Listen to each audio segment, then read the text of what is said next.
No! No! Does not compute! Does not compute! It does not compute! I can't die! You bastards! I'll kill you! I'll kill all of you! All of you will die! You'll get the gas! Rape my childhood, will you? You'll all die! You will! How I felt every minute of watching this completely crap piece of trash show.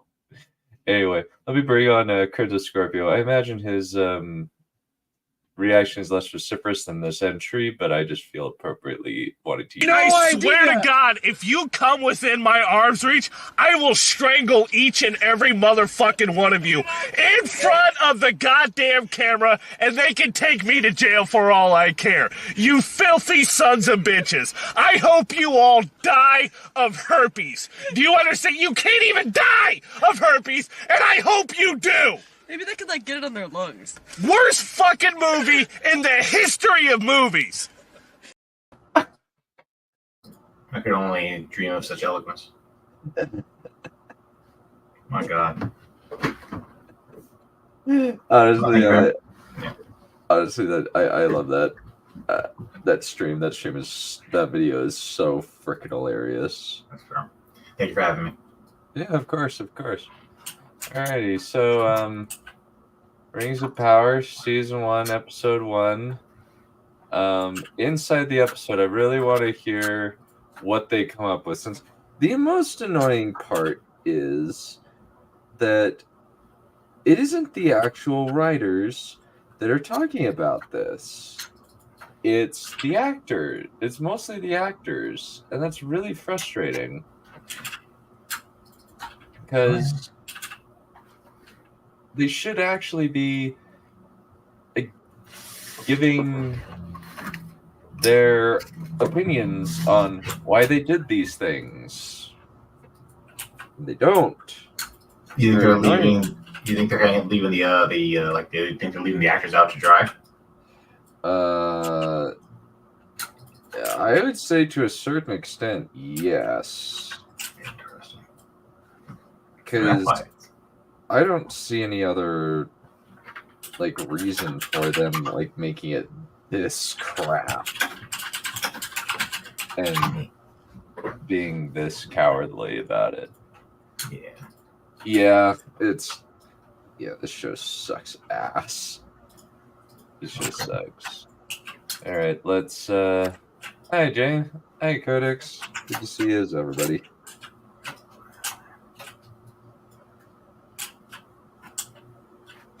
All right, let's see what we got.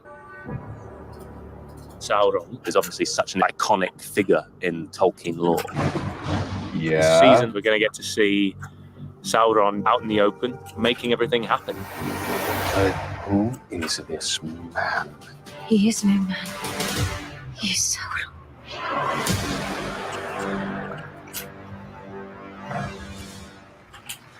Hello, everybody, and welcome to the show. I am joined by two actors whose characters couldn't be... What are you doing here?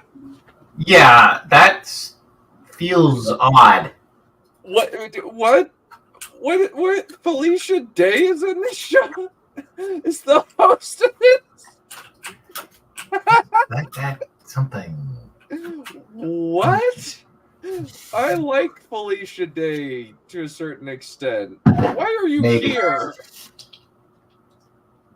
Oh my God. Man, that's like a... What?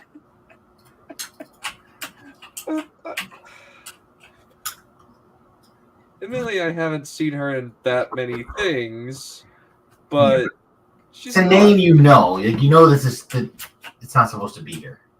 Yeah, it's just why? What is?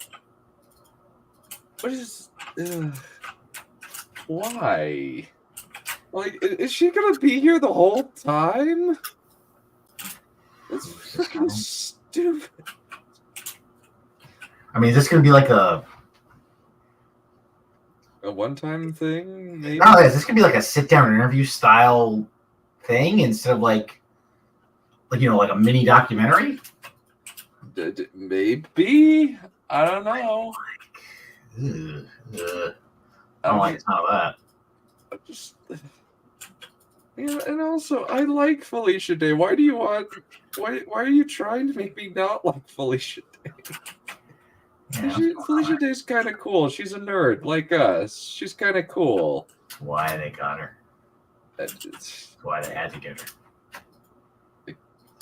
probably frickin' money. Of course. She's an actor. Doing acting things. Ah! Fantabulous. We have our friend in the back room. How can its multiple stories be unlocked in 140 minutes? Has the movie aged well in the nearly 40 years since it came out? And will Borman include some really awkward sex thing? Not very, sort of, and yes. Borman is great as the masterpiece of human history. Clearly. The Lord of the Rings I would rather watch the Borman Lord of the Rings script turned into actual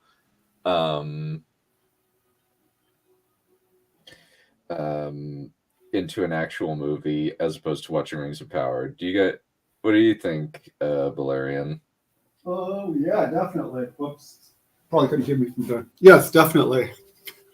Yeah, it would be so funny. Like it would be one of the greatest comedy masterpieces of all time, where Frodo has sex with Galadriel. That would be. Oh, and there's also the lembas that tastes like whatever you imagine it does. And then at one point, Mary is having some lembas, and he goes, Galadriel. Yeah, and it's very, very, very, very, very, very, very obvious what he's thinking about. No comment. Yeah, that Tolkien excerpt was an idiot. Like, straight up, that guy is an idiot. Who said that? There was a Tolkien expert / shill who said that Tolkien doesn't have an established version of canon. I mean, there are things, there are stories and stuff that never got a final finished version. In that sense, the canon being malleable and indeterminate doesn't mean that there is no canon. Yeah, that's true. Yeah. There's also the element of there is a canon. It's called The Lord of the Rings. What's that? Is it any good? The only thing that's outsold it is Harry Potter and the Bible. Like, wow. It's impressive. I'll have to watch that. I'm not going to read it, of course, because I don't read books. Yes, we know that you like the robot, the black robots from Transformers 2 don't really do much reading. Yeah, I think that's not quite as much of a masterpiece as Borman, but it's up there.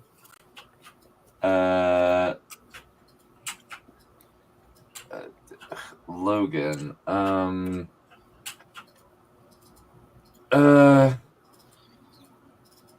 I don't know. I think TV, radio, internet personally would be interesting. That would be fun. Yeah, I would look. Yeah, I kind of want to do some commentaries on Arcane. That would be actually fun. Yeah, they do really. It's also funny. The actors are the ones. Yeah, Ryan. Yeah. Well, it kind of depends. Ryan Condal can talk coherently about his stuff. The other writers, no. The other writers suck at talking about the show, and it's very frustrating that they suck so much at their job. Sometimes they make it sound worse than it actually is. Yeah, like it's pretty good. Yeah, it's okay. We're admittedly suffering in a world of rule of contrast reigns supreme, where we're kind of not getting stuff that was as good as it used to be, unfortunately. But you kind of have to live with it. I mean, the good stuff has survived, presumably, since ye older days. That is true, but it's just that we aren't really getting like good new stuff anymore that can stand up to like the stuff of the past, like Game of Thrones season 1 or the early seasons of Game of Thrones, early stuff with Breaking Bad. Well, part of the problem is that we're also not getting like interesting bad stuff, right? Which I know is going to sound a little crazy, but like think of something like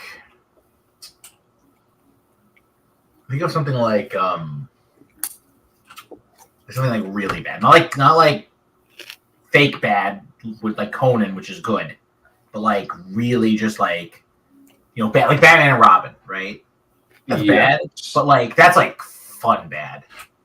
Yeah, You know? I would concur with that. Batman and Robin is a unique form of stupid, but it's aware that it's stupid.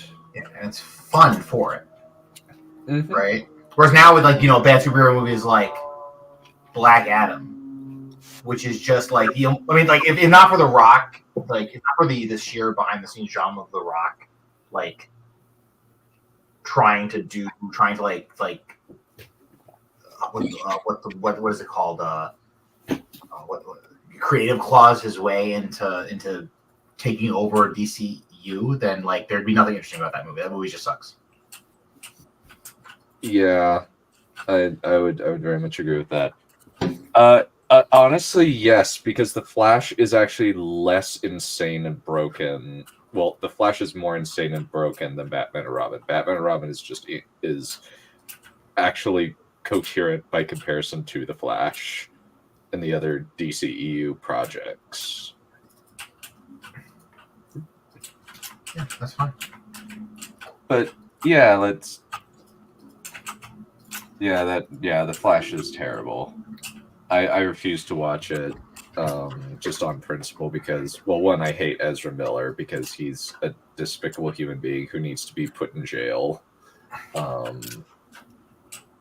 Like unironically, like I he's a foul and abhorrent human being who deserves to be put in jail. For like gaslighting and manipulating a whole lot of other people, and it's very, very, very creepy. Like that he has managed to get away with that. But yeah. Or opposite, welcome Benjamin Walker, who plays High King Gil-galad, and Charlie Vickers, aka Sauron.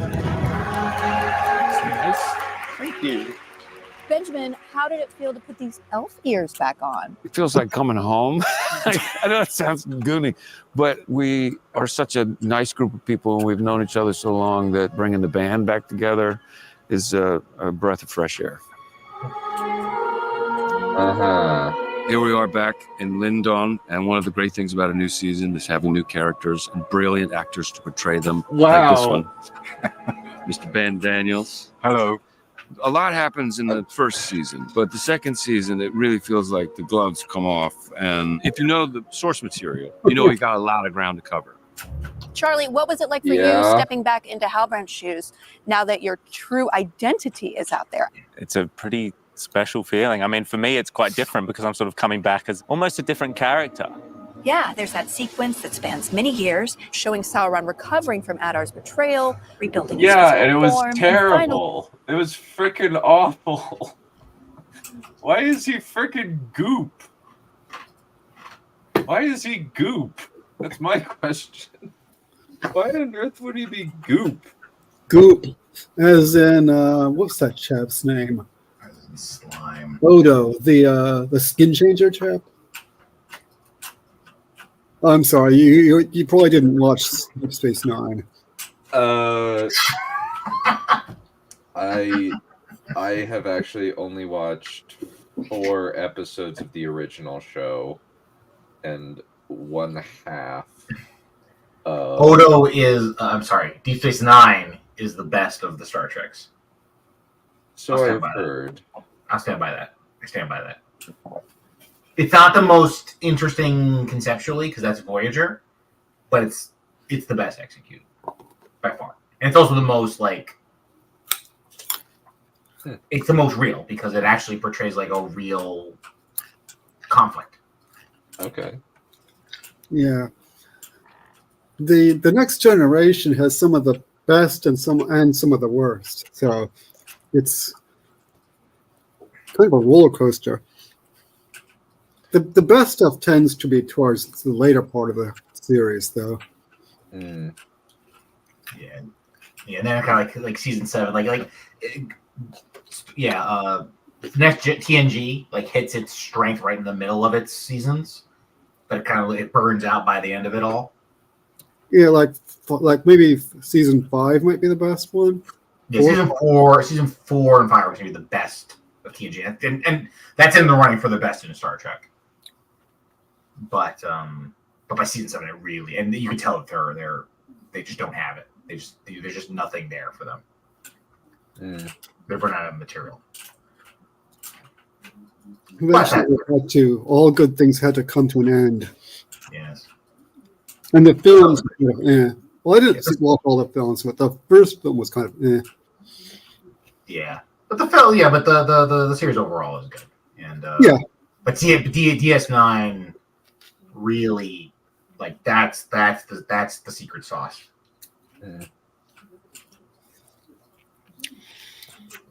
Fair enough. I haven't watched it. Build up taking. Yeah, we wish we could have seen this inevitable betrayal beforehand. Yeah, I think.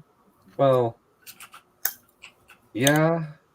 Since that's the weird, annoying thing about this show is that it just keeps on going and going and going and going, but it never does anything interesting. It's very, very frustrating. It's it's the Energizer Bunny. I guess, yeah. I'm unsure of the context of what that means. Oh, the advert, the Energizer Bunny. The battery just keeps going and going and going, and there's this rabbit with dark glasses. Does this not exist anymore? I haven't seen adverts for the Energizer Bunny. It might be ever.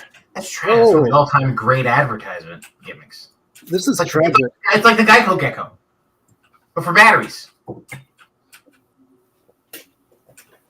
Yeah, I never saw that. Oh, I was deprived of in my childhood. This is a tragic moment in the story. No wonder you turned evil. Probably. And also debate evil versus just kind of a dick. Yeah. Yeah, I am a little bit evil. Yeah, that's true.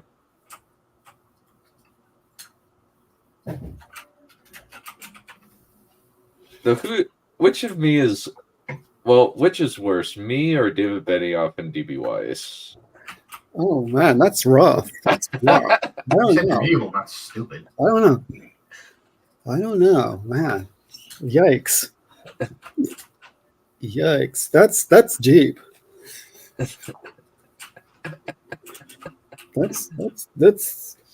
That's a quandary.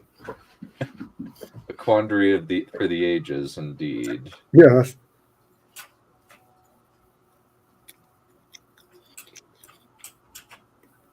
And let's keep going with this. Intersecting with Galadriel in the flashback to season 1. What did you think about that being like the opening? When they first pitched me the idea, I think they called it a blob. Yeah. And it's not really a blob. Fair enough. Why are they doing this to themselves? That's my question, dude. I imagine they find it amusing as well, and they want their audiences to laugh with them because we'll like them better. Laugh, clown, laugh. Mission failed. Bother. There's a very big difference between laughing with somebody and laughing at somebody because they're incompetent. But Blob and Brilliant both begin with B. Yes. Also, Valerian and Benioff begin with the same letter. Does that? Oh, okay. Now the gloves are really off. Now you're.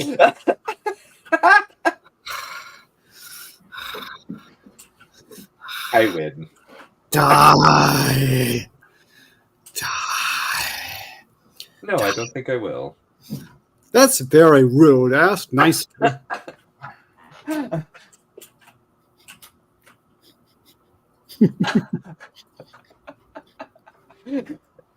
Well, you did. Maybe. Well, you forgot to say please. You'll be jolly grateful I didn't. I don't damn you for eternity. And force you to watch this show for the rest of beyond the end of time.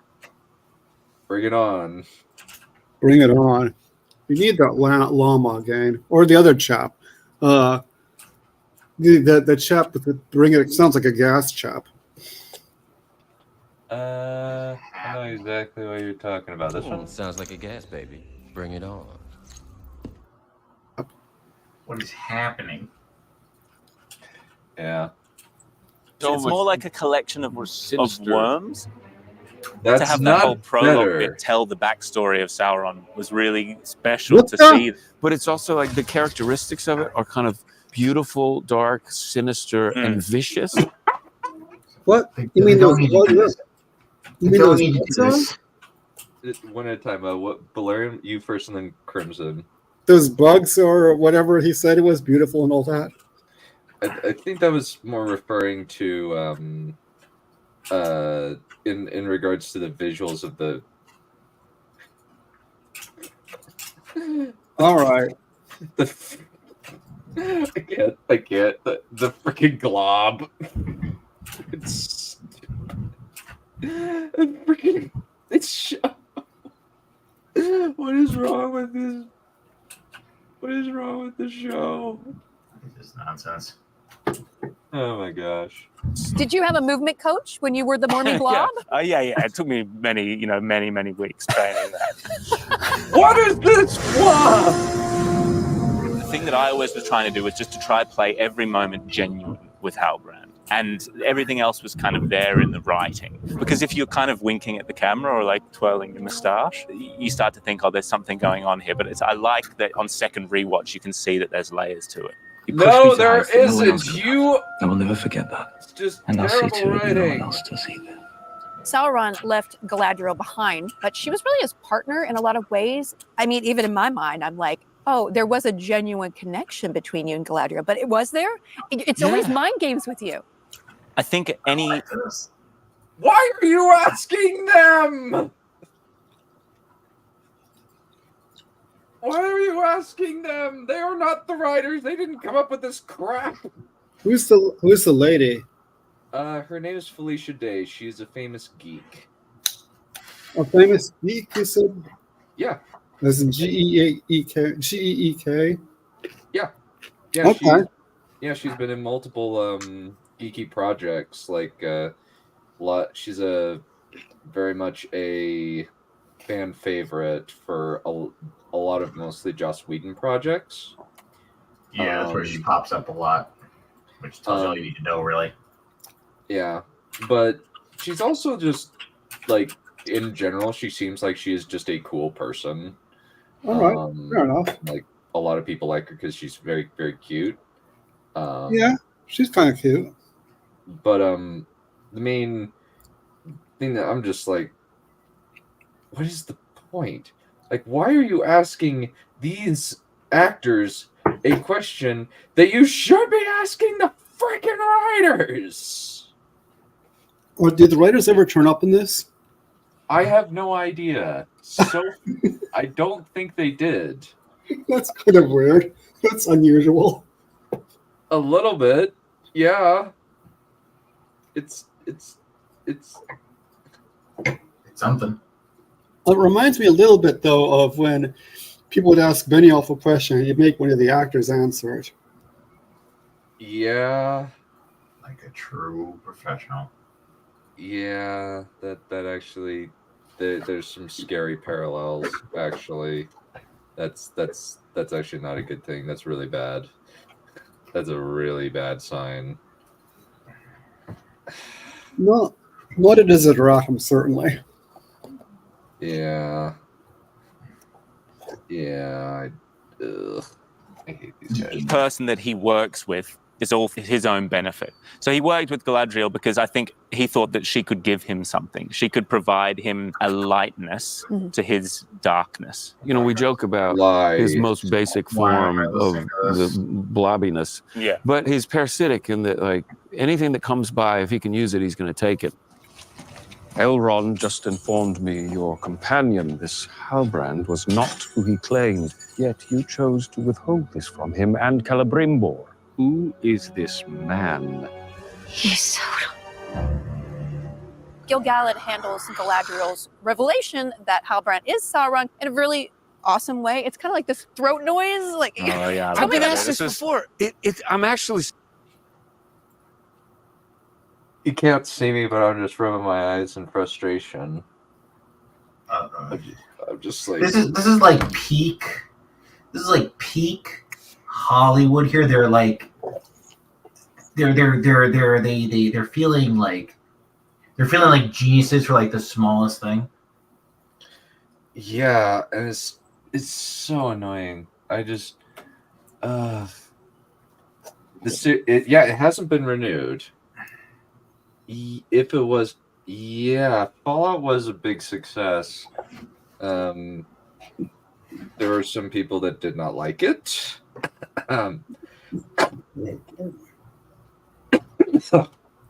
But for the most part, it was very much a success. Yeah, and hopefully it was not renewed. Layers. I really spat my tea out. Layers. Yeah, when you pay attention to this series and insult your brain, call it layers and insult to brains. Oh, I love this. This is great. I'm loving this. This is great. Okay. Saying an Elvish word. I want people to start using it. Like I use it. I use it, and I'm like, grach, grach. How do you think that revelation changes your character's dynamic with Galadriel? I mean, they just keep messing up. You can only tell people what they should do so many times. Well, Elrond takes the ring and then does that cliff. Okay, no, grach. Grach.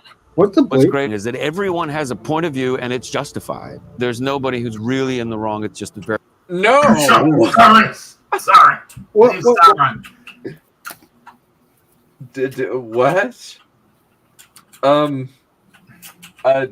What? He's like literally, he's the Lord of Darkness, the enemy. Like,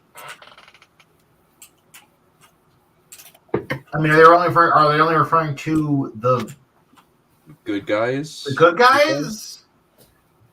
I don't maybe. Think so. I don't know. But the problem is, in this whole thing, Elrond is clearly the good guy in this whole situation. Not...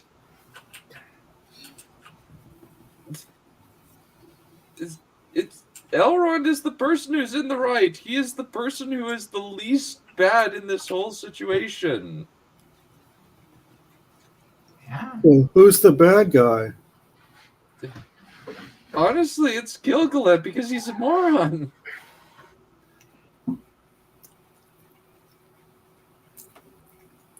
Well, perhaps a second thought we're talking about Sauron, and everyone has a point of view, including Sauron. I was going to say,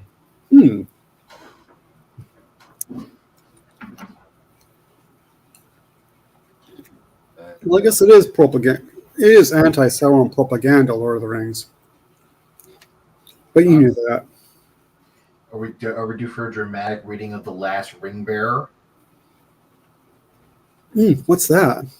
So the Last Ring Bearer, maybe the most famous Tolkien fan. Well, I mean, it's not a tragedy, but it's a famous Tolkien fanfic. Right? It's a famous Russian Tolkien fanfic, and that's important because there were copyright laws in Russia because it was the Soviet Union. Mm-hmm. So it could get published there. Unlike the Tolkien estate being really famously stingy with its copyright stuff prior to all that's happened. Right. So it was a pretty famous. It's a Last Ring Bearer is it's the whole story inverted. Mordor is this technocratic, advanced industrial society, and Gondor and the elves are these repressive kingdoms. It's like a complete inversion of the of the narrative. Great title though. Great title. Yeah, fair enough then. Yeah. I should remember that in a while. Complicated situation. No, when it's first created, you don't actually know what it is. It's like Oppenheimer. You've created something that you don't fully understand. And so it is that complicated and dangerous. And that's why he's so cranky all the time. Cranky, but brooding. Gilgad Daddy. Gilgad Daddy. Oh my! Did he say cringy? Did he say it's cringy all the time? Is that what he said? He's cranky, but brooding. Gilgad Daddy. I've heard worse things. What am I listening to?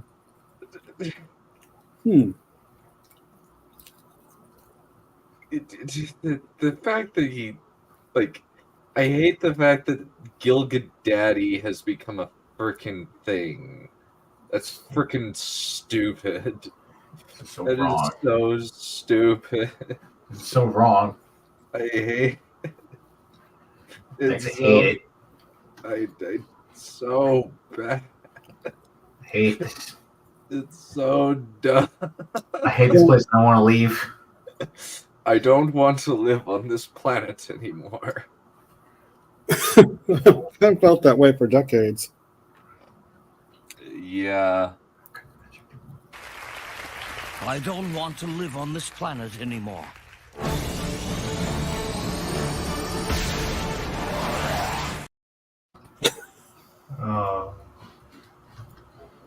Oh, SpongeBob, why? So there was a Russian. There was a Russian Hobbit, and I think there was only a Russian Fellowship of the Ring. I don't think they got past Fellowship of the Ring. Is that right? Well, there's a Rankin Bass Hobbit movie. Okay, so first of all, there's famously there is a pre-Rankin Bass Hobbit adaptation, which is kind of spectacularly bad as an adaptation, and just in general, but it's kind of fascinating because it's not even trying. But there's the Rankin Bass Lord of the Rings, and then there's Ralph Bakshi's Lord of the Rings, which covers the Fellowship and the Two Towers. Yeah, let's talk about the Russian though, because we saw some time ago the Hobbit, a Russian version of the Hobbit, and we also saw a Russian version of Fellowship of the Ring. But I don't think it went past Fellowship of the Ring in Russian. No, it was very, very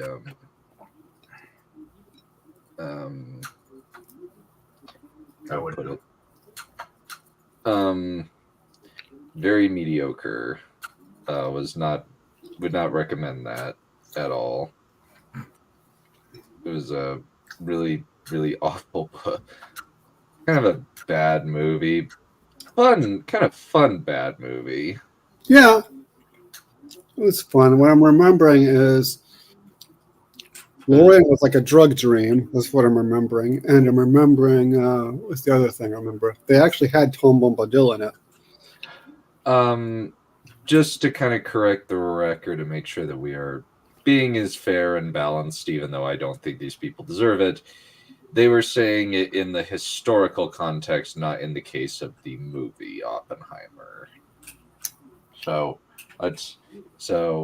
for sure, Oppenheimer, the film, is not what they are referring to. They are referring to the historical making of the atomic bomb, which is not really the case with the Rings of Power. The Rings of Power are very, very straightforward.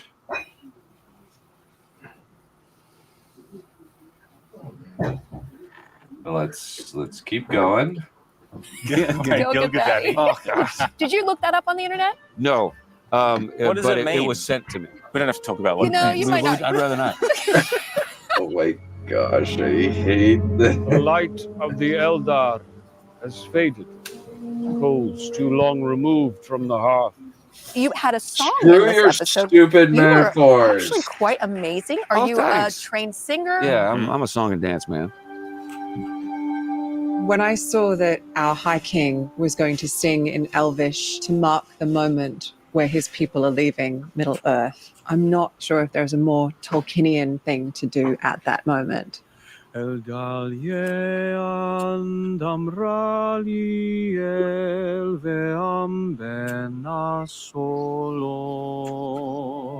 song is a funeral dirge, and it's that kind of song about the passing of time and loss.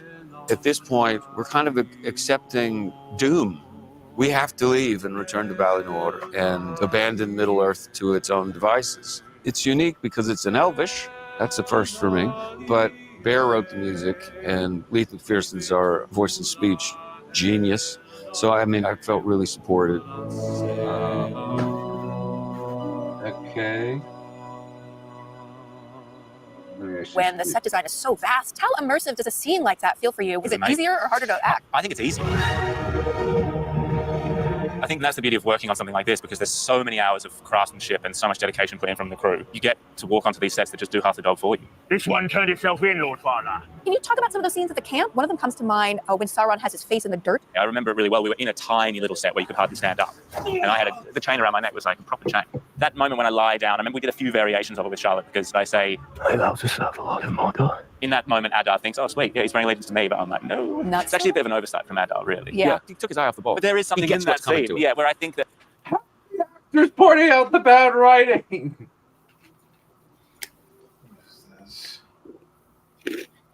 What can't stop? Just why? Why? Like that's a legit writing screw up, and they still let the actors say that it's stupid.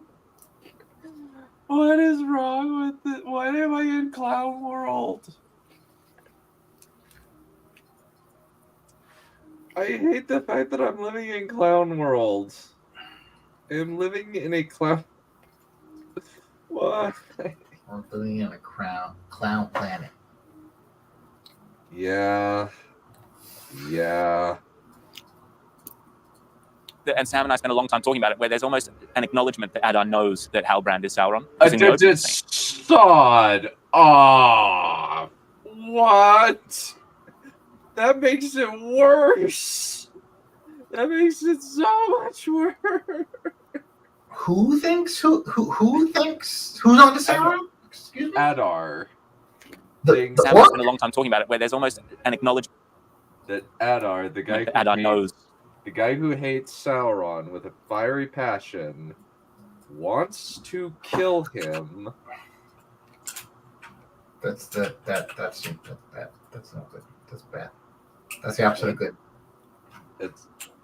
It's so stupid. I freaking hate it. Why? Why are you doing this?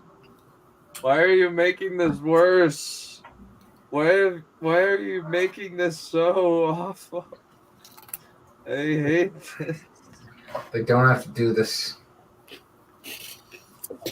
Why do you continue? It's all right, Blight Thing. It's all right. It's all right. What are you? The nursemaid? No, die screaming.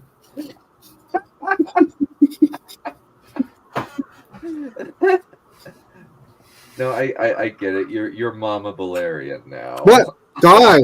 Die!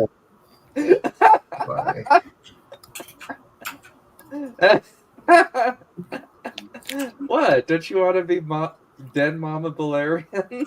I think it's time you turned into a character in this show. And anyway, suffered. That Halbrand is Sauron, because in the opening scene you see their relationship, and there's almost this kind of supernatural connection between them that they must understand each other on another level. You can't kill me. In time, you won't beg me to. I feel bad that you got everybody to crush on you as Halbrand, and now you've revealed yourself to be absolutely the worst. Do you feel guilty at all? Yeah, but there's I still think that's something a good lesson exciting. to learn. Be careful. Don't get sucked in by pretty faces. Well, thank you so much, both of you, for joining us. Can't wait to see where your characters go on for season 2. Thank you so much. Thanks, guys. Thanks, everyone. That's it for this episode. 7 more epic episodes of The Rings of Power to go. And here These guys on talk Inside really Rings of Power, fast. more inside information and special guests. I can't wait. Join us again after you watch the next episode of So The Rings she's of Power gonna on be Prime the- Video. This is only the beginning. Oh, so she's gonna be the perpetual host for this.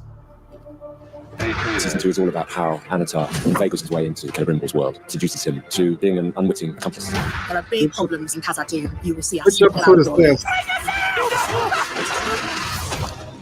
Welcome Okay, back so to Inside the Rings of Power. I want that to welcome the everyone's episode where favorite she dwarven falls couple, down trying to Owen get the Arthur and ball or Sophia something? Nomvete, as well as the legendary crowd. Sorry, what? is that the episode where she falls down trying to get that bowl or something? I guess. Maybe. I vaguely remember something like that. This is just the one where they are talking about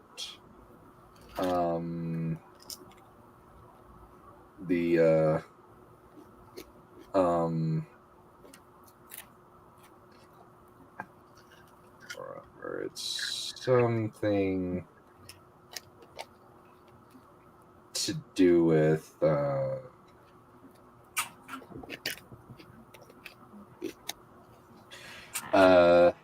they're now getting into the point where the elves are having issues with, or the dwarves are having issues with their mountain, essentially. Okay. Oh, okay. Mountain issues. I hate those. I love how it's so like indistinct that like that's it. That's all you said. They're having problems with the mountain. Don't we all? Oh man. I freaking hate this show.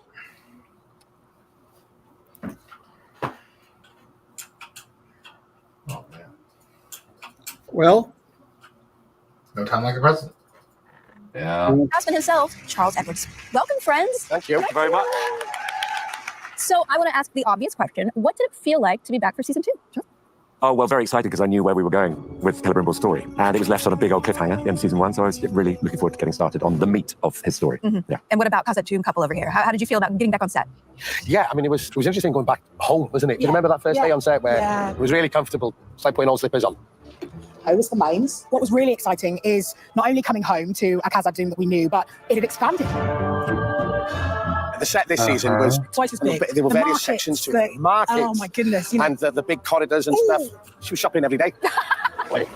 too dear. Huh? We're not paupers. You're the one said we'd be wise to tighten our purse strings. Or were you not including yourself when you said that? So Charles, you have your forge. Oh, There again, we go. 4 times the size of the Really? one Everybody before. got expanded this season, It's yeah. the most wonderful set. This is actually my first night on the set, which is Celebrimbor's brand new tower. Well, has he got? He's been... Nothing of substance is said in this whole. I mean, you gotta start giving full props to the House of the Dragon guys. I mean, they're knocking these guys out of the water. Yeah, at least they are talking about their creative choices. Their commentary is mostly bad, but at least they're somewhat trying to talk about it. This is mostly fluff from the actors. Yeah, this is just the actors. Yeah, they didn't just. Go for it, Valerian. Sorry, they didn't just have. I mean, they didn't just have the actors and the writers either. They had like crew and everybody for House of the Dragon. It was a real professional production, and they had the They had two versions of it. They had the inside the episode, and what was the other one? It was The house that the dragons built. No, but I mean, there were like two. They would have like two programs after the show. They would have like The different official one. the How, official Game of Thrones podcast. yeah, but there was that. But I think there was also something where they were explaining how things were done, going into detail about how things were done. They would have a general one about like characters and decisions regarding the narrative, but they'd also have one where you go deeper into how did they make this set? How was this scene filmed or whatever? You know, they have deeper things into like a featurette. Yeah, they would have like two of those programs. They would have a shorter one and a longer one. Yeah, since I think that the house the dragons built kind of sounds like the house that the dragons built. And that's the name of the program, but I could be wrong. Anyway, we do have somebody in the back. We need to bring. Why? What is this? Who did this? Why did they do it? Who greenlit this? Why? What kind of monster would do this? Who thought this was a good idea? Why? Why? Pedos, that's who. Afternoon. Evening, I should say. Hi-oh there, everyone. All right. Been a while. All right. Yeah. How's life? I've treated you. My All right. Friendly eunuch. Eunuch dragon. I see we have not forgotten the lore. All right. Of course not. Continuity is so Truth is important. where we built something quite extraordinary. Down the steps here, if you'd like to come with me, we'll get an idea of They actually the vastness built of this building. It's like a cathedral in here. When you look out there, you see Eregion in all its glory. Eregion is this center of artistic excellence. He believes it can be a place of enormous good where races from all over Middle Earth can gather and create. It's 2 or 3 days travel from Khazad-dûm, so there's a relationship between the elves and the dwarves which is starting to develop. Sophia, Are we, Khazad-dûm is actually are we interjecting our modern politics into this? This feels like it. No, this is somewhat accurate, but it's just mostly like fluff. There's nothing of substance, which is frustrating. I don't think they're necessary.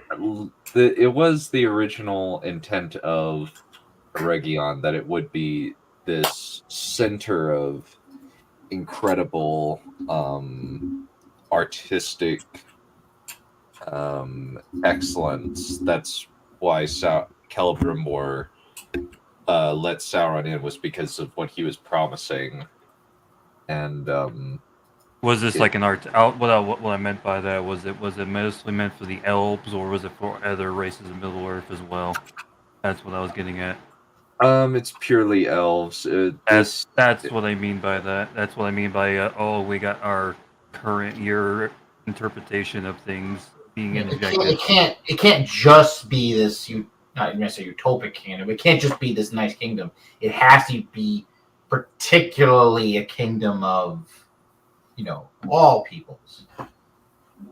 And it doesn't understand medieval ethnicity problems. Or just ethnicity problems or culture problems in general. Yeah. Oh no, it would be so bad. I would No. So anger-inducing. No, but just watch Hollywood die. I don't want to see him anymore. Go away. Dire Straits when we start out in the season. Can you talk about the situation and maybe contextualize it a little bit? It's life and death for Khazad-dûm at the moment. Okay. In season 1, we actually saw a lament. So we saw a version of connecting to the mountains. A mountain's like a person. Sing to it properly. It will reflect your song back to you. What the fuck was that? I Holy feel that shit. this is the first time that you will see resonating in its purest, strongest form. Oh, and also apparently, I could correct me if I'm wrong, but this just feels like they're just pulling this shit out of their assholes. Yeah. There is nothing in the books that says that dwarf women, through their voices alone, have the ability to create cavens. Yeah, that just seems really cringe and gay. It doesn't seem very, very Tolkien-esque. It's like there's like a groundedness to like Tolkien's world. I feel like it's still a very physical world for the most races of Middle Earth. And then, go ahead. Sorry, I was just going to say, magic is at a kind of there's not that much magic relatively in Lord of the Rings by fantasy as fantasy goes. Yeah, we don't know much about the dwarf women at all, really. And I would say onto that the only race in Middle Earth that has something to do with magic are the elves, and every other race is more just regular beings that have really no magical affinities. Yeah, I think dwarves are supposed to make spells of some kind when they're crafting, right? In their craft. Yeah, I think there's some reference to spells, but I don't know if that's magic precisely. But then even with elves, the concept of magic is put into question. Tolkien puts a lot of magic Tolkien is associated with crafting itself, right? Regardless of race. Right? You go back to even Fëanor, right? The obviously the concept of the rings by Celebrimbor, right? It's about manipulating the created world in a particular way to your own designs, right? It's always associated with crafting. So like it doesn't come from like your being, like you can just lightning bolt, but it's more like making stuff. Not like singing and then stuff happens. Okay, so there's like the whole like singing dwarf lady thing. Like that's like just aesthetically, that's like sub pulp. I mean, if I wanted to be generous, which I don't want to be, but if I want to be generous, I would say that like song is a big deal in Tolkien because the universe is created by a song, so it's not like completely incoherent with the rest of the work or incongruent with the rest of the work. I think the context is the being singing, not the singing itself. Yes, I mean you're right. It doesn't matter that they're the Ainur singing at the beginning of time, but like I don't know. I can't reckon like the whole thing with her being able to sing and do that. It's like sub pulp. It's like the worst form of like schlocky fantasy crap. It's turbo. It is turbo stretch. That's what I'll name it. Or turbo crap. Yeah. Yeah, not to mention the tokenism. Just the blatant tokenism just completely throws me out of the world. Thank you. Yeah, that's not helping anything. Like even if these characters were right, if they were, they looked correct, this would still suck. I mean, the Easterlings kind of work because they are from a faraway land. They're not just here, like they're just a part of the native, race, or at least this part. It would make sense if there was like a subset of dwarves that live somewhere else. There are subsets of dwarves that live elsewhere. Like that's the thing. It's just annoying. They don't do it. Exactly, that's the worst part. Like you can just do that. You can just because there are I think they come from like the Red Mountains or something from the east. You could just do that. But they don't. Yeah, I mean, they could have done that, but it's kind of a non-issue what race they are. That's the least of my concerns. That's just I don't get into all the identity politics. Approach to aesthetics. Don't worry, I'll cover you on that one. I will. I'll point that out.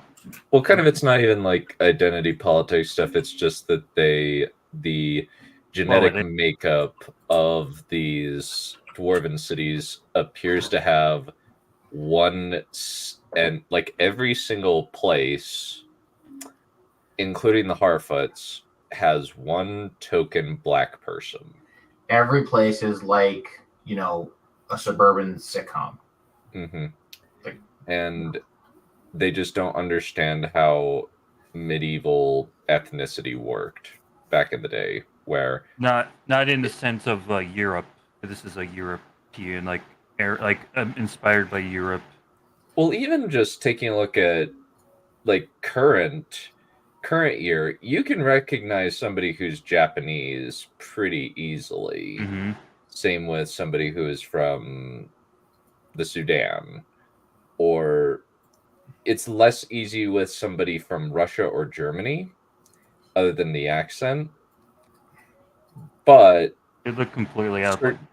But there are certain ethnic markers because of geography, and people were easily able to tell where somebody was from. Like, people could tell if somebody was from Asia just by looking at them. Yeah, you could do that in now. Medieval period, and it's still the case to this day. The only like main melting pot like country in the world is America. America is the main place where you can see pretty much everybody from all over the world. Well, nowadays you can see them. Nowadays you can see them in Europe as well. England, like like every place is a melting pot now, because people have been coming in from former colonies to London. So London is These very days, much. it's not entirely like a good thing considering the way that it's being handled. It's just a dumpster fire over there. People, crime, and all that business.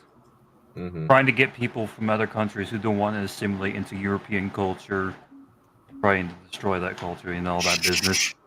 You can't talk about these things. Yeah, but I will agree with you that the main places are England and America are the main cultural melting pots, but it seems as though one problem is that England doesn't necessarily have enough room to sustain being a melting pot as much as America does. But modern technocratic solutions can solve any sorts of geographic limitations. It's all a social construct, guys. I heard it from Reddit. Yeah. Yeah. Anyway, resonators, singers, we've completely lost our power. The shafts are shafts. Let me go on my walk now. So go ahead. Good night. Good night, buddy. Yeah, I have become more abrasive with the politics stuff. closing, therefore there is no as you can tell. No, it's light fine. in Khazad-dûm, therefore we are unable to grow our crops. It's a pretty high-stakes, intense moment right now. And Charles, we have another high-stakes, intense moment where we see Galadriel's visions with the ring of what may be happening. What do you think those visions mean? I think they're the first sign that maybe. Sorry, we already know what's gonna happen.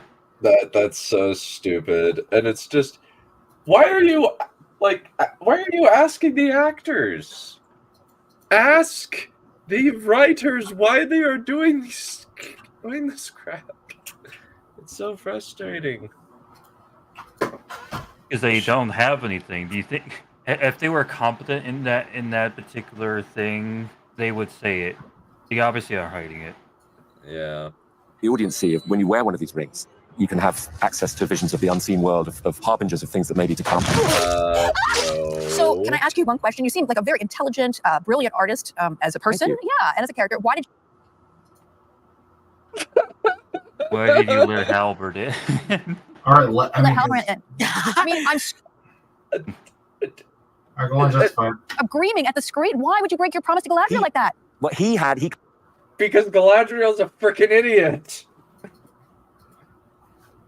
It is well. Not only is she an idiot, she's also a crazy psychotic witch. Go to your. Wait, did I send it to you? No. Oh, I did not send it. Okay, no. All right. Oh, there was a PNG file I just recently drew up. I'm like, this is. Go ahead. Just continue. He cast his spell in season 1. So infiltrated. Yeah. Owain and Sophia, if you had been in his shoes. That is nowhere to be found in the show.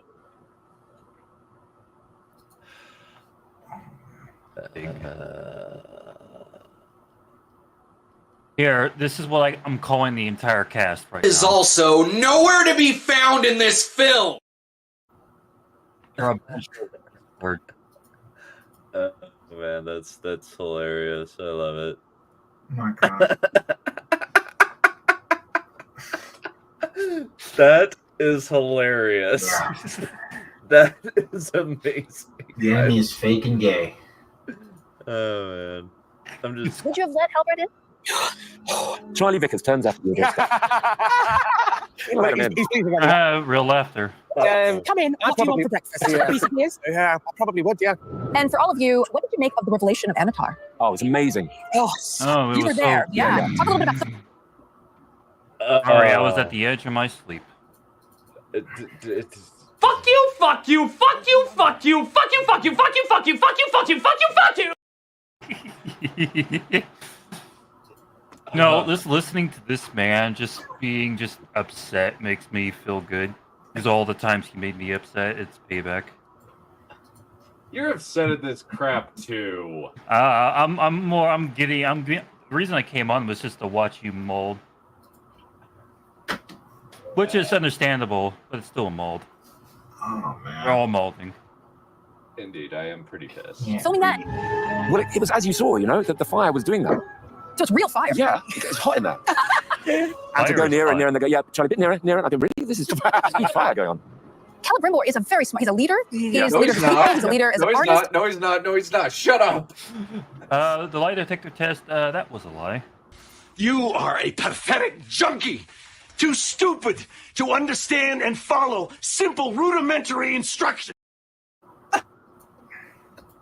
You should have cut out the last bit there and just put his face on the guy he's yelling at.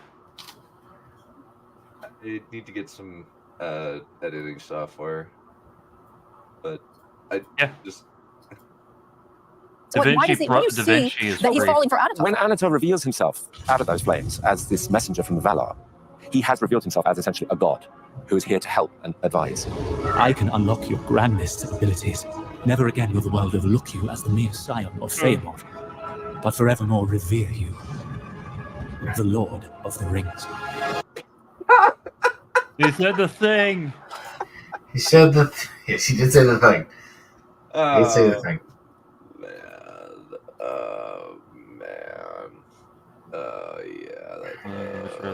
What? Yeah, the Fallout show. Yeah, Fallout was. Yeah, I watched Mahler's review of Fallout. It was pretty bad. Oh, the cope. The cope around that show. Yeah. Oh, it's so palpable. Yeah, Mahler hated the show. Mahler hated the show. He thought it was awful. No, I was talking about the people defending it because it seems like the normies are just clapping like fucking seals at it. Yeah, because everyone seemed to like Fallout from what I gathered. I just don't have time to watch any shows. There's a difference between liking something and it being of high quality or quality in general. Oh yeah, of course. That's a fundamental distinction that people have to make. Yeah. Like, I don't like Goodfellas. I know it's a good movie. Yeah. Yeah. Some people just don't understand. I can later when the stream's over, I can show you some just hard mold over that shit. Yeah. I know a particular Fallout guy named Kratos. He's about to release a 7-hour video on that show. Oh, I am. That might. I already saw parts of it because I was helping someone make it with him. Well, let's keep going. Let's. And what did it feel like being called the Lord of the Rings? Yeah, that felt good. That felt good. Did you have a little bit more? You will forever be the Lord of the Rings. Well, thank you. It was amazing talking with all of you. Thank you so much. I cannot wait to see where your characters go from here. Thank you so much. Thank you. What? You need not bow to me. Hello, I'm sitting here with JD Payne and Patrick McKay. Welcome to both of you. Thank you. If this was a person, I would strangle it, burn the body, and proudly declare to the world that I had done it, and no jury would convict me. You want to hear a hot take from me? Yeah. I bet most of the writers were women. So therefore, they're going to be like a bunch of interpersonal drama. Scorching hot. I'm holding that potato, and I'm like, it's hot. Yeah. Well, here's the thing. They said that there was not this year was an all-female writing or so strong, so brave. Yeah. Oh my god, so stunning and brave. Well, I never really kept up with the direction of the show. I just kind of watched a few episodes and I gave up. Yeah. Also, Anatar is like this big moment that fans have been waiting for. Can you talk a little bit No, about they haven't. No, they haven't. We were dreading this. Everyone was like, how are they going to bullcrap their way through it? And it's just like they didn't even try. They gave up the easiest. Speaking of TV shows, are we all happy and waiting for the second season of Last of Us? Are we? I didn't watch that. I was knew about there to make a was joke. I'm like, we're about to know. see Abby Armstrong 2.0. Yeah. Or at least look as Anatar. Yes, it was a whole journey to find it, really. I sort of felt like if Anatar's trying to present as a messenger from the gods, he needs to have that look that sort of says, you can trust me. How much does Sauron shift his form based on what the target wants to see? The great deceivers, the great seducers, that's how they do it. They speak to you in the voice that you're most likely to respond to, and they let you kind of, project onto them and, This sounds very, very, very much like these two chuckleheads know exactly what they're talking about. It's too easy, right? It's easy to say, hey, Sauron is supposed to be able to fool people. It's another thing to be able to like actually pull it off. I mean, it's Sauron. It's just this is the first time that these people are showing up, and and they're talking about the look. They're not talking about the creative writing decisions. This is so pathetic. Why are you doing this? I think he's a master of that. I am your partner. Okay. No more. No less. A sharer of gifts. This is one of Sauron's iconic moments in the 9,000-year history of Middle-earth. We've seen him as Halbrand. We've seen him as Anatar. Sauron has this vision of I'm the one who's going to make it right. Everyone else keeps messing up, and if everyone else would literally just do what I wanted, everything would be great. And he genuinely believes that. Yeah, well, no evil person thinks they're evil, right? Yeah, season 1 is about introducing you to Middle-earth in the Second Age, and then season 2 is all about letting the villains loose. That can be applied to one of the great opportunities we're really excited about for fans for season 2 is you're ahead of everybody, and you know what the villain knows, and you know what he's after, and it's all about how's he going to get it. There's just a simmering feeling under the surface that something is coming, something is coming. That's a wrap on episode 2, but I can tell you with absolute certainty, this season is only just getting started. Next time on our look inside the series, we're headed to Numenor, where dirty politics, palace intrigue, and betrayal abound. Better bring your collection. God, politics with these guys. Oh, it's gonna be so bad. This is where I stopped.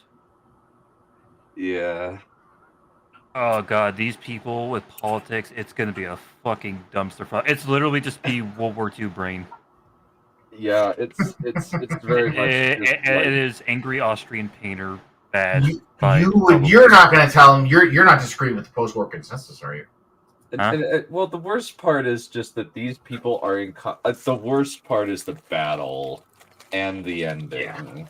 Yeah. That battle was freaking awful, and it's just these incompetent chuckleheads got a hold of a lot of money to do one of the dumbest battles. Did you know that do you know how they tried to dam or get across a river in that show? They shoot catapults at a mountainside, and it hits like freaking modern day artillery and creates a cave of rocks, an avalanche that clogs this massive river enough to allow them across the river. You say what? They ford a river that causes an avalanche with catapults. It's yeah. Can you show me can you like post me a link to the clip? So probably breakdowns that you can find. Let me pull up Shadiversity. Yeah, did you do one? Rings of Power. You don't have to show it. They just have to send me a link so I can watch it. Well, no, let's show it.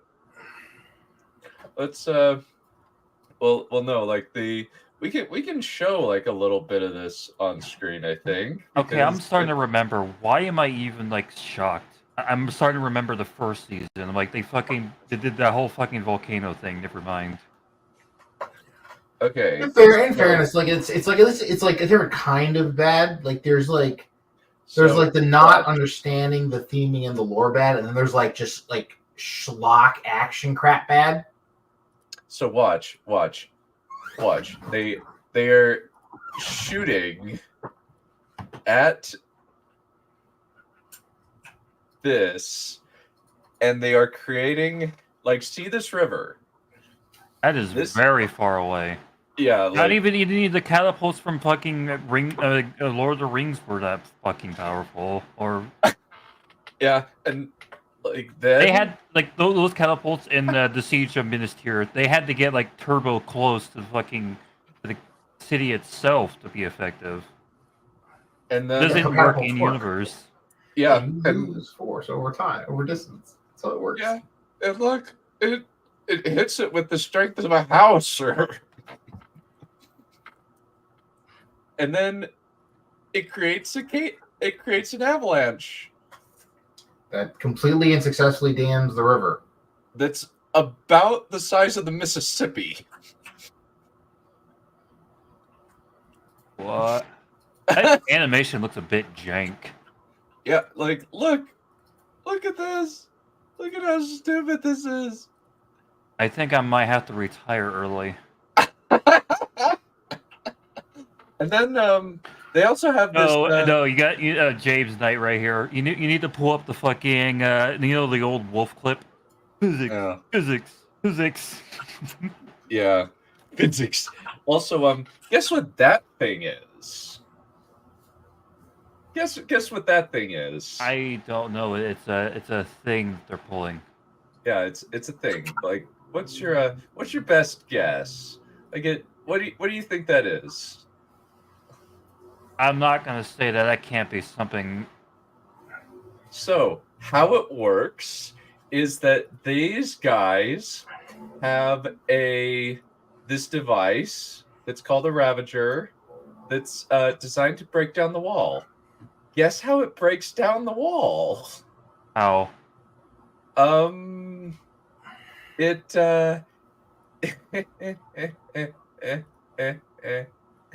nailing spikes into the wall. How did they nail those spikes into the wall in the first place? I don't know. With hammers, obviously. And then watch what happens when. So this is what they do.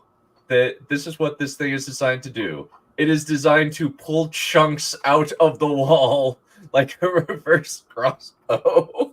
That wouldn't even work unless they have that thing like pinned to the ground. That the whole thing is just going to move. And that wall's not going to move. Mm-hmm. Like it's precisely. It's not like. Is it like actually like firmly in the ground? There's like someone fucking giant stake drivers into the fucking ground so it doesn't move. No, there's a cave troll at the end that uses it as it was originally intended as a battering ram and shoves it into the wall. I don't understand this. Like just describing this in detail. Just as I want no more part of this. I think we should get back to the retard speaking. Yeah. And then we finally get the Alright, now we're just getting the actors. Look familiar? This is that same dumbass millennial fucking writing that the Paul show has. It's just the fan base is just more lenient. I would say the new what was it Creatosis calls them it has a certain particular word tourist. That's what the Fallout community calls them. Yeah. And, well, kind of here's the thing. I mean, Rings of Power has not been very successful. Most people hate this show, and the viewership is really bad. Unlike the Fallout fan base, the Tolkien fan base is very stringent and firm on their beliefs on the franchise, on this particular IP. Yeah, they are. They didn't have like another person own the IP and start writing material and then gaslighting their newer audience and like, oh, this is actually how the franchise works. Yeah, there was a whole deep well of like. I mean, yeah, it's popular, but it's not like it's not like comic books where like there's a general audience to pull from in mass easily, right? The show is for Tolkien nerds. It's like if they had the original Lord of the Rings written by Tolkien, but then someone else took it over and started writing their own media on top of it, and for like decades and decades, that was the newer stuff. Mm-hmm. And slowly they started eroding the lore. And so like when new people get in, they're like, oh, so this is the lore actually. Yeah, there's only really Tolkien. Yes, that is true. Yeah. Right. I mean, Lord of the Rings. Yeah, it's pretty much just Tolkien. There was nobody else writing his world. Mm-hmm. To water it down. And like, there's like, and there really couldn't have been because it's not like that It's sacred. It's like Tolkien's work is practically sacred at this point. Yeah. Right, it is, right? Yeah. And it is decidedly unpulpy. Yeah. There are entire like university classes devoted to the study of Tolkien. That's a trivia. And like he is like his life is infinitely studyable and his works are studyable. This is the kind of sorry for cutting you off. This is the kind of energy we need for most franchises. Like we need to like turbo gatekeep in this particular fashion. Like yes. Gatekeeping is good. We've established, we learned this with Star Wars. Probably first with comic book movies, but then with Star Wars, we really learned that with Star Wars. Even from the creator itself, unfortunately enough. Well, that's a whole different kind of conversation. Yeah. Right. So I mean, like we don't generally, yes. This doesn't have to be a Star Wars stream. It is the gatekeeping of internal consistency, I would say, for the most part. I mean, that's only to me that's only a symptom, right? Like that's like I feel like slavish devotion to continuity is not as important as like just making sure that the story remains very human and real and not like, the delusions of utopia. Not like the delusion, not like, it doesn't become a vehicle for the delivery of utopian nonsense. Which is Well, what I'm happens. just saying, I don't want to see like our friend, like when it comes to like the writing aspect to like where nothing his really dying matters words. and you can just change it on a The king whim. spoke to me. No. It is because of this. Our kinsman died. Silence! I'm honored to welcome Her Majesty Cynthia Adai Robinson, her usurper Tristan Gravel, and the Palantir thief herself, Emma Horvath. Welcome. Well, Cynthia. Let me guess, there's going to be no hardball answer questions because they can't handle it. Probably not. And there was actually an interview a while back where the lady right there, Emma Horvath, was in an interview and she was wearing a very interesting dress. And the guy playing Isildur was clearly trying not to look down her dress because it was like revealing. Very revealing, and she is a very busty woman to the degree that some people have nicknamed her Big Tits McGee. You know what? I bet. Politics, Shut up about politics. You know nothing. I find it would be funny if like you actually press them on like, all right, what is this character and why did they make the decision? She's like, you see, I'm from a middle class family. Sorry, I can't. I can't. His supporters. Can you tell us about this rift between the two camps? Yeah, I mean, it's definitely, it goes without saying that from season 1 to season 2, Mediel and Elendil have come back from essentially a failed expedition and now have to answer to and face the Numenorian people. You go from a situation where maybe there were rumblings and whispers to full out anger, and so people are tense. And between Miriel and Elendil, there's wait, pause a minute here. There's a little something. Is there, what is the history of those characters? Like in a particular sense, that's actually hilarious. The woman leader failed. Wow, that's a really good representation. Yeah, and kind of the funniest part about this whole thing is they have completely swapped the characterizations of Miriel and Ar-Pharazôn for really no reason. Ar-Pharazôn was basically like Julius Caesar in the original Silmarillion. He is conquering like nobody's business throughout Middle-earth. Mine. And then he comes back, usurps the throne by force. He doesn't have a stupid eagle show up at the coronation of his cousin, and then the crowd just declares that the eagle has made him king. I wish I were making that up. In the show? That's what happened in the show? They do that in the show, yeah, that's what they do. Oh my god, they're awful. Yeah. Like basically, that's what happens. And also just two characters, please. First of all, I think we can all say we always have a blast with Lloyd. He's hilarious. He's charming. He's got the silken tones. I mean, you got it too. Thank You've you got very much. silken Thank tones you. too. Okay? What we found very organically is that it really goes from somebody who is dedicated to being in service to the Queen to really a shared trauma.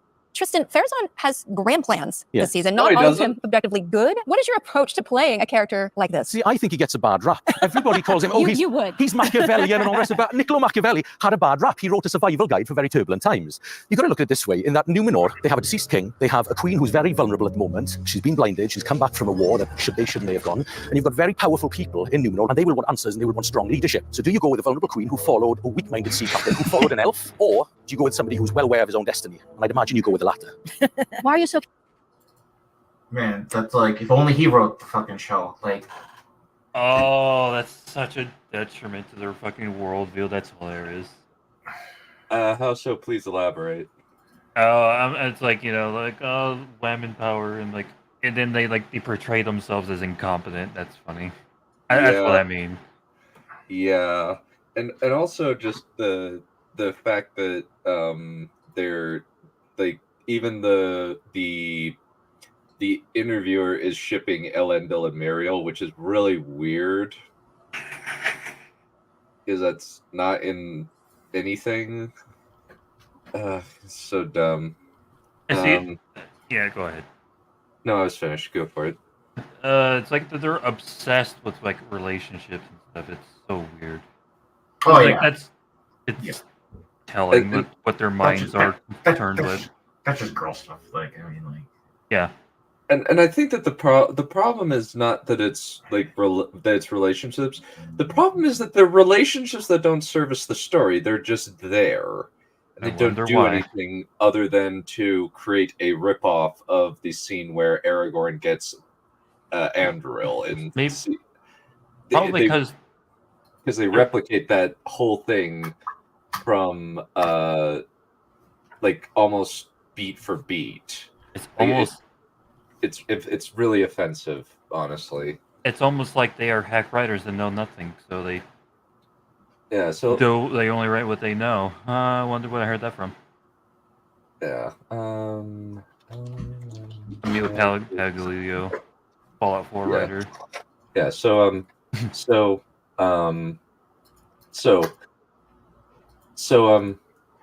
How many times have you seen The Lord of the Rings: The Return of the King, Mr. White Dragon?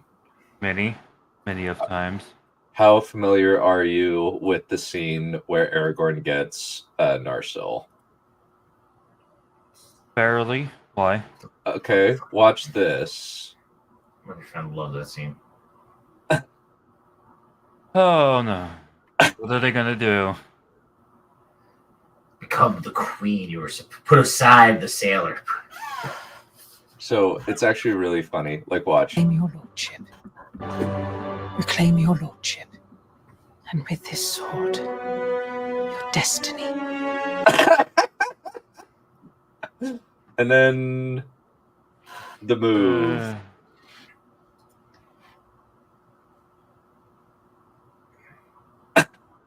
God! Leave it alone, you faggots. I thought you might have that reaction. That was my reaction. I was like, piss off. How dare you stand where he stood? How dare you try to steal that scene with awful build. I might need to go watch that scene again to purge that trash from my memory. Thank you, you horrible person, you. Put aside the sailor. Be who you were born to be. Yeah, it's how dare you stand where he stood. You haven't earned that scene. Yeah, you have not. It was so that was like it was almost a 1-to-1 ripoff. I was so pissed. That and when the Balrog finally shows up. These fucking cringy ass fucking. I bet these people were a bunch of fucking cringy ass DEI hires. Yeah, probably. Convincing. Where has you threw me in. I don't know if it's sticky tones or what. Died. Emma, let's talk about Yarden. Talk about dramatic. You're going against your own father. I would argue that she doesn't feel that she's going against her father. She feels that her father is going against the family. in her mind, he's not grieving as much as he should. He's not seeking any sort of justice. So if her father won't seek it, then she will. Again, silken tones. You convinced me. It just so happens that today is Grieving Miriel's wait a minute. coronation day. Numenor, as we know, Grieving is is sort not of as at much this. as what the fuck? What the hell does she mean by that? Grieving is not as much as he should. He's not. You genuinely being a stoic man. Yeah, that's what I mean. It's like these people are. This is what I mean. They're very emotionally based people. Generally, it's like men are told, for the most part, are meant to be like stoic and hide your emotions and act strong and be strong for your people. It's such a fucking. These women don't understand how men work.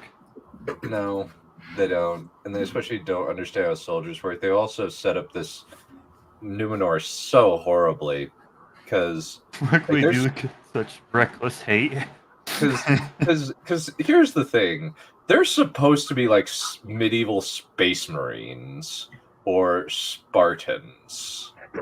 Like they are huge. Like they're yeah. They are physically tall, but you can't do that. Really. Yeah.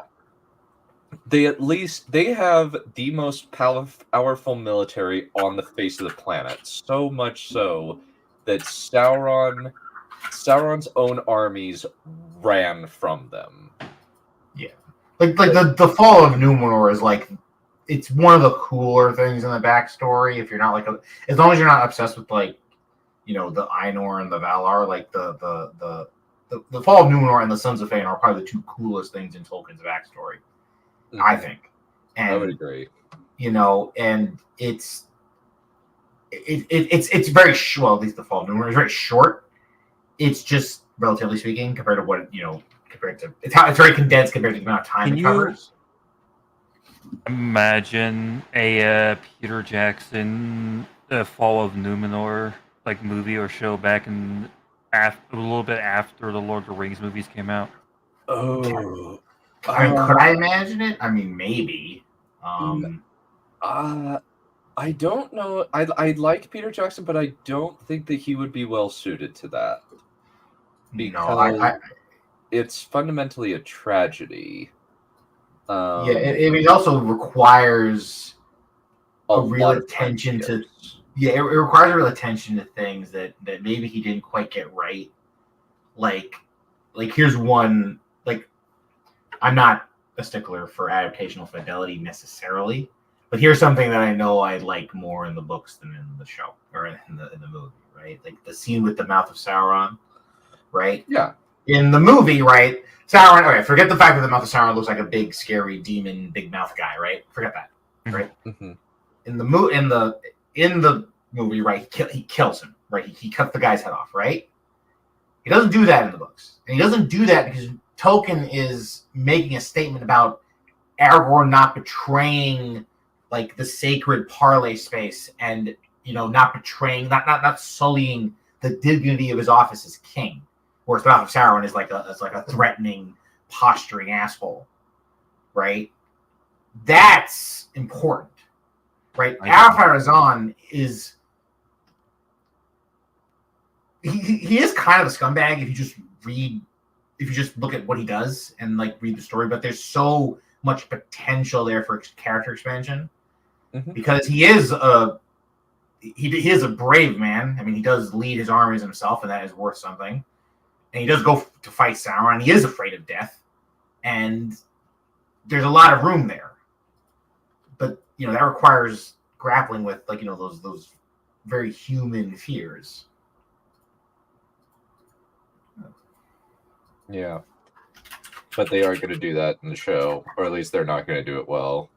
Crossroads. So, it's really a matter of society to deciding which way they will go and who's going to lead them in that direction. For Miriel, it's quite fraught. She has used the Palantir and has seen things. So she's trying her best to see if she can somehow turn the tide, no pun intended.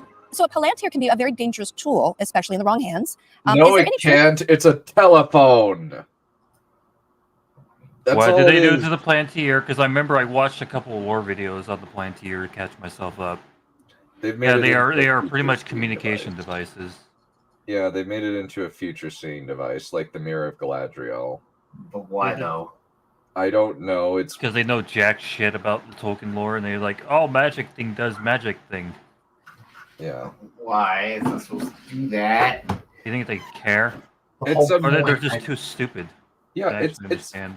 It is also like it's the magical BS plot device thing. McMuffin.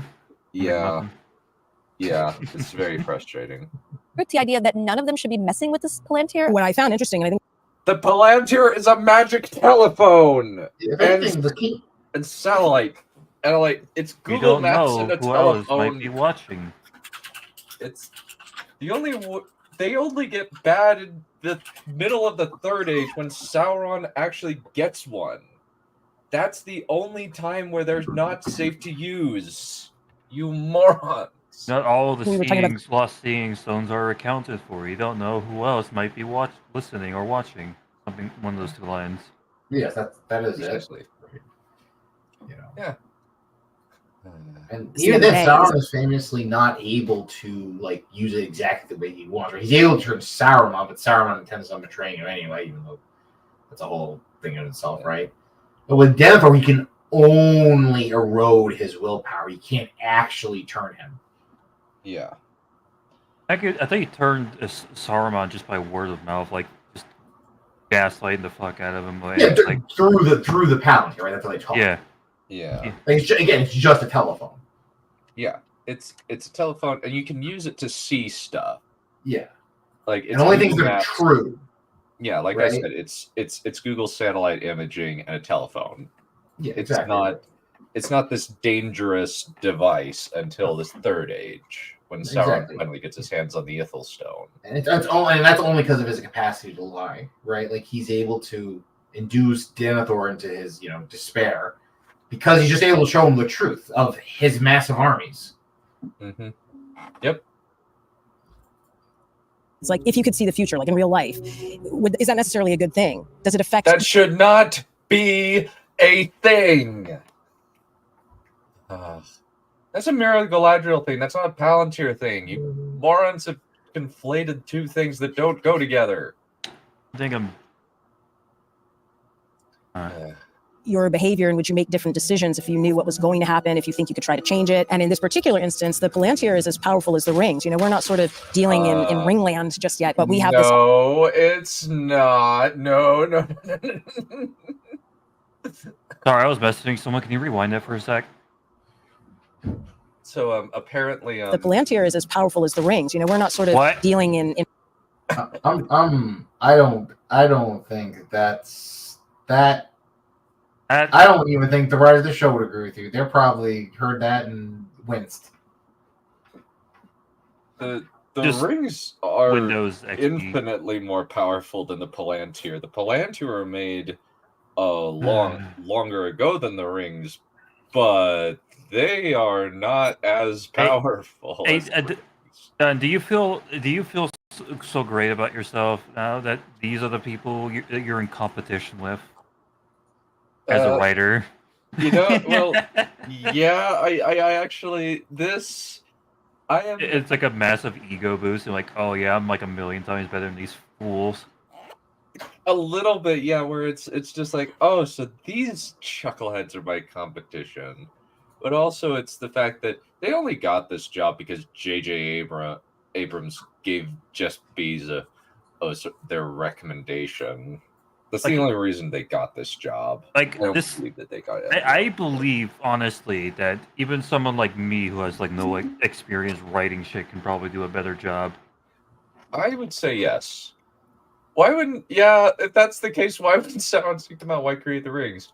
There's also the other inconsistency that is revealed later on that even though Galadriel and Muriel both see the same thing, when Elendil touches the Palantir, he sees something else. He sees a preview of what he's going to do at the end of the season. That's all he does. And then Ar-Pharazôn touches it, and he sees Sauron and Mount Doom. And it's just, they're not even consistent with their own rules. It's just so frustrating. in Ringland just yet, but we have this object that similarly, with great power comes great responsibility. Oh, I think it's Annals, yes, it's a menace. Well, Emily, we see that you discover the Palantir in season 1, and yet why did you take that thing? Well, it's bad. It's a bad thing to have. Naughty queen. Is it? Is it though? Why is it bad? I think she's a smart girl. She knows that it's not a good idea to mess with. It's incredibly valuable. Right? Telephones are bad for people. You shouldn't let everybody should not just have a telephone. Just get away from the internet. Put it down. Touch some grass. I'm right. Probably. I'm with her on this one. Yeah. Snow Agents. And as you can see, gigantic tits. She had to fucking wear that dress, or else she would have, it would be very revealed. It would be like, oh, okay. In terms of destroying the current power structure. Would you want to look into it personally? Yeah, I probably would. Oh no, the patriarch. And look, he gets to become king because Eagle. No kidding. They're actually showing the frickin' scene. Yeah, the eagle was there for you. Eagle. Okay. Are we going with that? Are we going with that? You eagle blocked her. Okay, you just did it. Interesting debate, because essentially the eagle didn't necessarily hover over you. I mean, the eagle appeared. This is propaganda. Yeah, exactly. They can't do it. What's happening in this scene? Eagle shows You have to believe in yourself. You have to, have a very good relationship with your own It's destiny. because one man started chanting your name and then it just caught on. Yeah. This is how. I mean, I'm sorry. I did not realize this is how it went. This is just not. This is so stupid. What's happening in this scene? What? What do you? What's happening in this scene? This is where I completely dropped out. Okay, so here's how it works. There is a riot happening after the Palantir gets revealed, and an eagle randomly shows up, and Farazan goes up to said eagle, and the people start saying, "Oh, the eagle favors Farazan," and they start chanting his name and elect him king there and then. Elections are cringing gay. At least in this city. What's going on here? Wow. Well, obviously, You have to believe in yourself. Essentially, the eagle didn't necessarily People are hover over you. retarded. I mean, the eagle appeared. This is propaganda. Yeah, exactly. Listen, you have to believe in yourself. You have to, Oh, boy. have a It's very only good because relationship with your own it's destiny. because one man started chanting your name and then it. One man started chanting your name and then it caught on. I love how she's accurately summarizing the scene. And it's so stupid. Oh my gosh. Yeah, people are stupid. Oh my You know, God. I feel like they would never accurately be this. These writers would never sort of accurately grapple with what's at play with the division in Numenorian society at this point, right? Because it's the difference between the people called the faithful and the people called the kings of men. Yeah. Right. And the idea there is that, obviously the faithful are the people who are they remain faithful to Eru-Luvatar and they remain faithful to their friendship or alliance with the elves and blah blah blah blah blah. Right. And of course the Kingsmen are the faction of adherence to the king, but they're the faction where we grow. They're eventually obviously the faction that grows to resent the elves, resent the Valar, try to dominate all of Middle Earth, etc., right? And their allegiance is to worldly power, right? That's the symbolic differentiation there, right? The Kingsmen are the Kingsmen. They're obsessed with that kind of stuff. But God forbid you actually show that the bad guys are the unfaithful, right? Yeah. Whole other thing. Yeah. And said no, they're just a bunch of. Oh, so I see what's happening here. Okay, because I didn't know that context. I guess I kind of forgot about that context. Yet they just all accept him as king suddenly. They're just slaves, just vanish, and they're like, "Yeah, this is the king now." Is that what happened? Kind of, yeah. Where just the eagle Holy shows up shit. and he walks up to the eagle, and one guy starts chanting his name. Wow, these people are shallow as fuck. Yeah. It's just there is no political maneuvering. The only thing that happens is a ball that is an elf-made product is tossed into the middle of this thing. Farazan says, "Our queen would never use an elf-made object. It should be destroyed." Elendil goes to grab it. He gets blasted away. A riot starts happening. An eagle shows up. Farazan walks to the eagle, someone yells "The eagle favors Farazan" and starts chanting his name, and then he just gets made king by popular demand. There is no political maneuvering. There is no seizure of the throne by force. There's no cleverness. It's just stupid and random. There's no grappling with the themes at play. Like nothing. Like they're so stupid that they think other people are as stupid as they are. Mm-hmm. Yep. But yeah, it is as bad. It's actually makes the scene in the Phantom Menace where Padme Amidala asks for a vote of no confidence actually like slightly better by comparison. That's impressive. That's a scene, huh? We don't need to do this. Yeah, because like if I mean, you're not wrong. That scene is at least coherent. Like it makes sense. Yeah, it's a bad scene, and it's really stupid and portrays a complete ignorance as to how politics works, and the fact that people don't care what a 14-year-old hormonal teenage girl thinks. I mean, there's lots of levels to this. Like I remember having this conversation with one person about this. Like they already know about it. Like how can they not know about it? The whole point is that the Trade Federation is doing this in protest.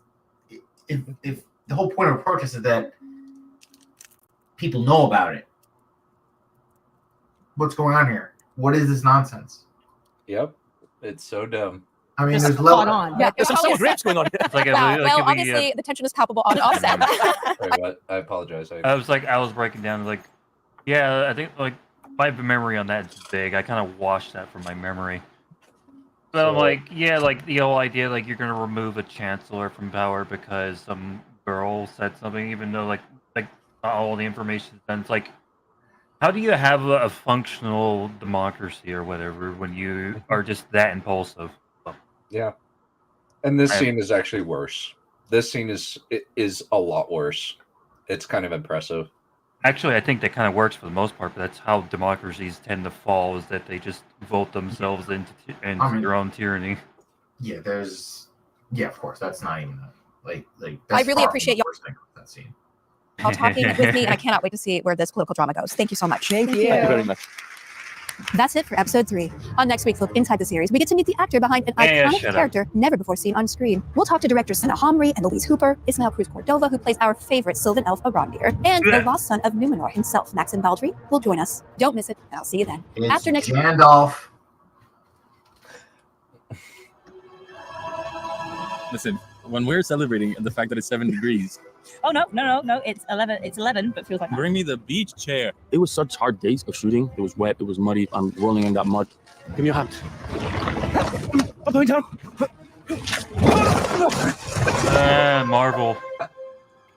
Marvel humor, Today, we get to meet guys. the actor who portrays an iconic Tolkien character never before seen on screen. But first, we have Ismael Cruz Cordova and Maxim Baldry here to talk about their new alliance. Hi, guys. Hello.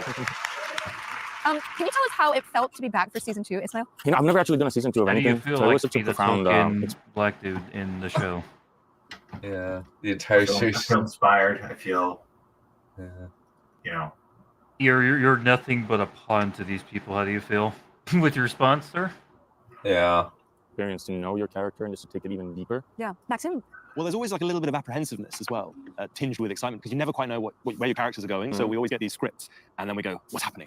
And it's like Christmas, but every time you get a script. I was gonna say, you got a script?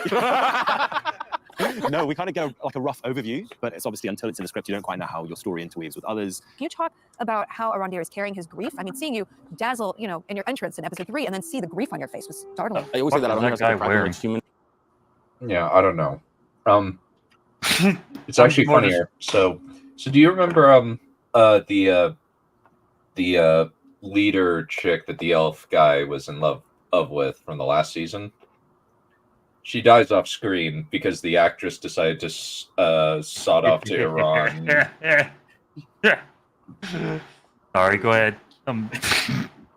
This is going in. So the grief that he's feeling is so foreign, and I think he put all of his efforts into seeing keeping his promise of keeping Theo safe, and while grappling with this darkness. But as you can see, he is moving through grief and vengeance. He has one motivation, one main motivation aside from keeping Theo safe, which is to get to Adar, who has stolen from him so much by this point. Isildur is kind of a fish out of water in this Middle-earth world. It's ironic because in season 1 he's so desperate to leave Numenor and travel to Middle-earth and explore the world, and in season 2 he realizes what he's left behind, and it's kind of a story for him of realizing what home means to him and wanting. No, it doesn't. There's I no. know that we were going to have so much to do. Wasn't Hold up, hold on a minute.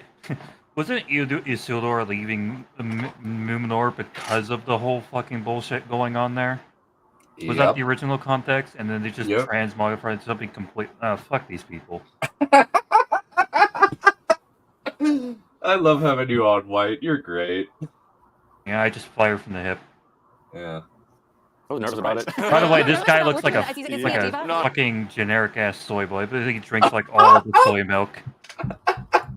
We know each other, like we hung out with each other quite a bit in first season, but that's like we are very different from our characters. So our interactions, I just didn't know how it was gonna go, but it was actually great. We had a great time. I mean, he's a goofball. He's like a goofball in real life. I'm about to do something very serious, and Maximus in the side, like going, playing his like air bass, and it would break with all that heaviness. Yeah. But you're still able to perform deeply, and that also makes you feel safe with your scene partner. So you can play even deeper. You can be even more serious. So I really appreciated that from working with him. We had so much fun doing it, even though that it was kind of painful at times. It was the middle of the night. At times it was snowing, and we just had a sense of humor about it, and we kind of indulged ourselves in laughing as well as working, and I think that makes it so much more pleasurable. I look up to this man. I'm sure you did that on half purpose. on-screen presence.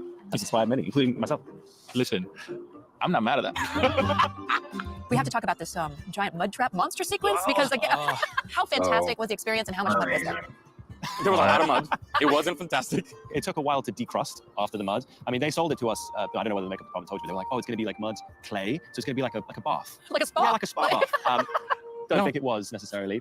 Okay, Ismail, hypothetical question: if Arondir had been in Elrond or Gil-galad's shoes, would he have kept the rings or destroyed them? What we've seen of Arondir to this point, he's heavily ethical, and like the sense of dignity. I think his decision would have been to not keep them. Gotcha. You know, even to his detriment sometimes. He makes I'm decisions sure. in Yeah, that I'm way. sure. Okay. Yeah, shut up. Yeah, I wish that this was in the show. He's just a plank of wood. Even what was Boromir's brother again? Faramir. Even Faramir was tempted by that fucking thing. Shut the fuck up, retard. Admittedly, that movie Faramir only, since book Faramir refuses it very quickly. Oh. But even That's not so like, how do you even explain Frodo? Does he have some temptation, I suppose? You're talking about Frodo in the ring? Yeah. Frodo eventually gives into the ring. Yeah, that's what I mean. It's like only Boromir, not Faramir. Goddamn. In the books, it doesn't. Yeah, I mean there are characters who can so Faramir being able to totally resist the ring is just, it's kind of a little much, but there are characters who are not tempted by the ring. Like Gandalf knows how dangerous it would be if he used the ring, but he's not really tempted by it. Not really. He's just trying to avoid people giving it to him because this is more in the books, right? And of course, there's guys like Tom Bombadil, right? And Tom Bombadil is of course untempted by the ring, but that's Tom Bombadil is a screw up. He's the whole point is that he can't solve the problem. So there's that. All right. Mm-hmm. So I might be like jumping out pretty soon. I personally would have. Ismail would have. Ismail. Well, Maxim, I'm sorry I can't ask you about your character decision in this. Thank you so much for being here. I really appreciate it. It's been a wonderful season watching you guys play together. Honestly, thank you. I love watching I Hollywood. enjoy the snooze. I love watching plastic Hollywood. Nobody's say nothing. Go to sleep. And guess how Gandalf gets his name in this show. Oh no! What the fuck is it? Just lay it on me.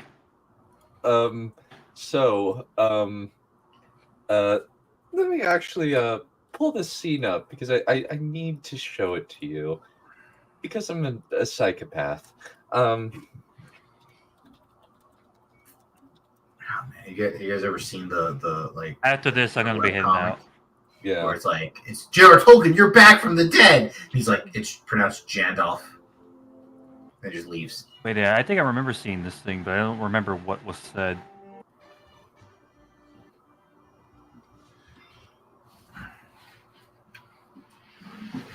Just look at that stupid bullshit in their fucking hair. Listen, I love listen diversity very, here. listen very carefully. Thank you kindly, Grandel. Alright, that's it. I'm out. Oh, man, It's Joe over for me. It's Joe over. Yep, and then this lady.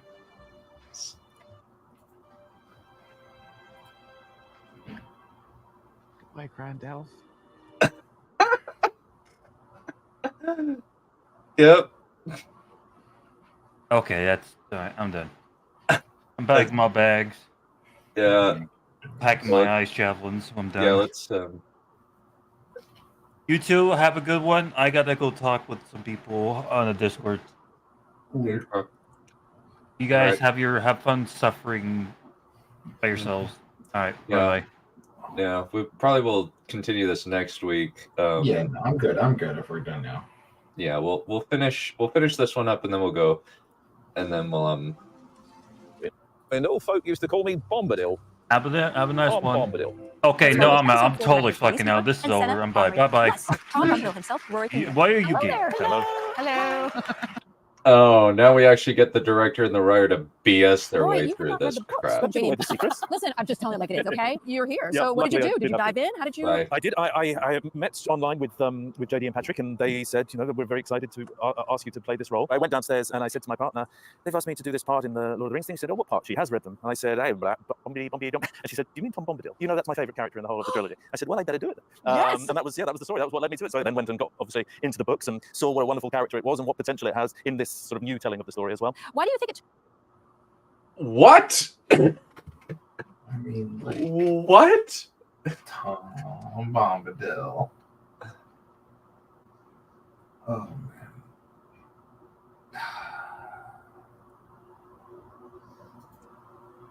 The show, like, the Tom Bombadil of this frickin' show is nothing like the books. What is wrong with you? Yeah.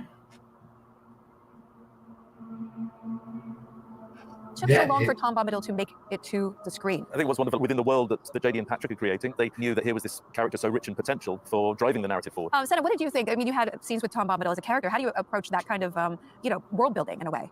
What I love is him guiding the stranger. And that to me is a very important puzzle and part of the season because that really dictates where the stranger goes, which is going to be a fascinating thing. Louise, what do you think about Tom Bombadil as a character? I mean, he's so enigmatic, mercurial. He's really hard to pin down. That embodiment of nature, just so important to us. And so we had this really arid desert where everything's being destroyed, but there around him, he sort of emanates this sort of fecundity and fertility. Of course, in the books, he's in the forest, and here we were in this sort of barren desert, but everywhere around him is lemons and bougainvillea, bees, and so the idea that he's the essence of nature, which is so beautiful. And animals. And animals. I had to share the screen with a baby lamb. It's an unfair fight. Myrtle, I think her name Myrtle was. would always defeat me.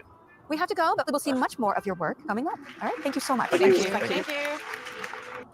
So it The says Rings are gonna nothing. start doing It's things. amazing how they can And see our next so little.